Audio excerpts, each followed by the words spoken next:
Вы смотрите «Актуальное интервью», в студии Надежда Саханская. Здравствуйте. Проект строительства железнодорожной линии Нижний Бестях-Магадан вошел в стратегию развития железнодорожного транспорта в стране и в национальную программу социально-экономического развития Дальнего Востока. В сегодняшней ситуации разворота на восток возникает необходимость увеличения пропускной способности существующих линий, изменения логистических цепочек. Железные дороги Якутии уже реализуют ряд проектов в этом направлении. Об этом и не только поговорим сегодня с гостем студии Алексеем Месниковым, заместителем генерального директора по стратегическому развитию, руководителем представительства железных дорог Якутии в городе Якутске. Алексей Александрович, здравствуйте. Добрый день.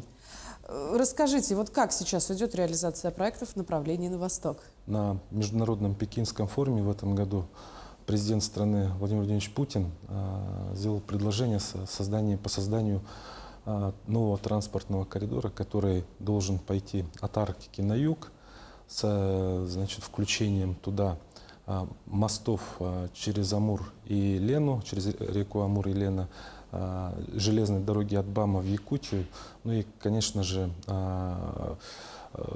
глубоководные терминалы Северного морского пути в восточном направлении.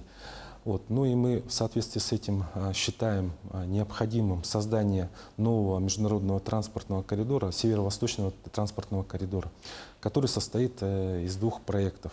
Значит, первый проект, которым мы сейчас плотно занимаемся при поддержке республики, это проект создания международного транспортного перехода Джалинда-Махе. Значит, он состоит из существующего транспортного железнодорожного коридора от Нерюнгри до станции Сковородино, Дальневосточной железной дороги и Забайкальской железной дороги. Ну и кроме этого необходима реконструкция законсервированной железной дороги 68 километров от станции Сковородино до поселка Джалинда, станция Рейнова. Ну и третье, это по первому этапу этому проекту, это возобновление работы смешанного погранпункта Джалинда с Китаем. Второй проект, это, конечно же, продолжение строительства новой железной дороги от станции Нижний Бестях до Магадана. Значит, что дадут эти проекты? Конечно же, мы все прекрасно понимаем, что железная дорога – это опорный транспортный каркас, который позволяет развитию экономики страны. Значит, по строительству железной дороги от Нижнего Бестяха до Магадана выполнен ряд мероприятий нами. Значит, это совместное обследование участка в 2021 году с ООРЖ, по инициативе ОРЖД от Нижнего Бестяха до Магадана с проездом на автотранспорте, в результате которого они сделали обоснование инвестиций, документ. Значит, и в 2022 году мы провели конференцию «Путь на Магадан» с приглашением многих строительных экспертов в этой отрасли, руководитель федерального центра, ну и заместитель генерального директора ОРЖД. Эти все мероприятия позволили сделать вывод, что железную дорогу нужно строить. Что касается Джалинды, то мы им сейчас очень плотно занимаемся, и реализация этого проекта очень близка. Давайте тогда поговорим сначала о Джалинде, потом вернемся к другим проектам. На каком этапе сейчас там находится процесс реализации? Ну, вы знаете, значит, реализация этого проекта состоит из того, что нам необходимо железным дорогам Якутии получить участок в аренду, в пользование участок от Сковородино до станции Рейнова, рядом в поселке Джалинда, для того, чтобы выполнить реконструкцию. Эта железная дорога действовала до 2008 года, но потом была законсервирована, ну и, конечно, пришла в негодность, ее нужно реконструировать. Ну и вместе с тем существует на сегодняшний день инвестор в поселке Джалинда, который занимается, так сказать, процедурными вопросами по возобновлению деятельности, опять же, законсервированного погранперехода Джалинда. И решение этих вопросов, хочу сказать, что уже близко к финалу. Да. И я вот уверен в том, что в начале следующего года этот проект заработает, реально заработает. Но ведь если мы говорим о реализации проекта, значит, он окажет огромное влияние на экономику нашей страны. Какую выгоду получит республика, в частности? Ну, вы знаете, на текущий момент экспортный потенциал республики по углю составляет более 30 миллионов тонн в год. Когда как в 2024 году из-за залимитированности железных дорог в направлении восточных портов выделен лимит всего 26 миллионов тонн. Вот. Ну и, конечно же, на текущий момент это является настоящей, так сказать, панацеей для нас, для республики, для того, чтобы увеличить промышленный потенциал, экспортный потенциал, ну и, соответственно, экспортировать продукцию промышленных предприятий через данный погранпереход. И хотелось бы отметить, что данный погранпереход — это ближайшая точка с Китаем. Это около 500 километров от города Нерюнгри до Китая и 1300 километров от города Якутска. Да, это не так уж и далеко находится, что действительно, возможно, какие-то связи с Поднебесной будут налаживаться. Теперь давайте о железной дороге до Магадана. Как там идет реализация проекта, потому что известно, что железные дороги Якутии очень активно продвигают идею строительства.